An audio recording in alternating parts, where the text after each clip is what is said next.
Hello mga ka-road trip, isang mapagpalang araw sa ating lahat. Hali kayo. Ito ang recipe natin ngayon, tokwat baboy. Very popular ito sa atin. Masarap to na ulam at saka pulutan. Okay, syempre unang-una, i-fried muna natin yung tokwa natin. So ayan na, tapos ko na gayat-gayatin kanina. So nagkikrib ako ngayon ng pagkain na to. Grabe. Gusto ko talaga kumain kaya nagluto ako, pero mabilisan lang naman to. Wala ka na gaanong gagawin eh. So ito na yung pork niya. Nilagyan muna natin ng ng paminta para mas masarap bago natin i-fried. Yan, tapos na natin yung tokwa kanina. Sunod naman to, baboy.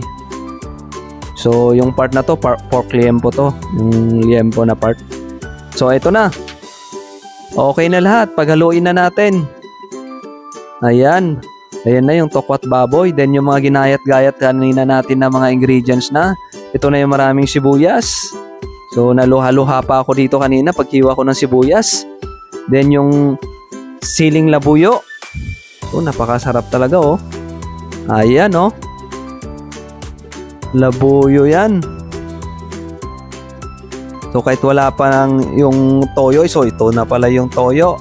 Nilagyan na rin natin ng kalamansi yan, mga ka-road trip. So ito na oh. Haluin lang natin yan oh. Simpleng luto lang yan.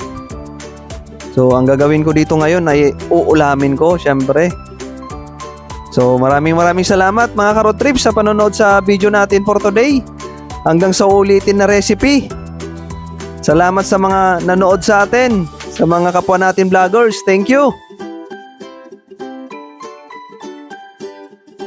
Ay, my lobo, alipad langit, hindi ko kita, putok na pala, tayo na pera mo, ang pili lobo, pakain sana,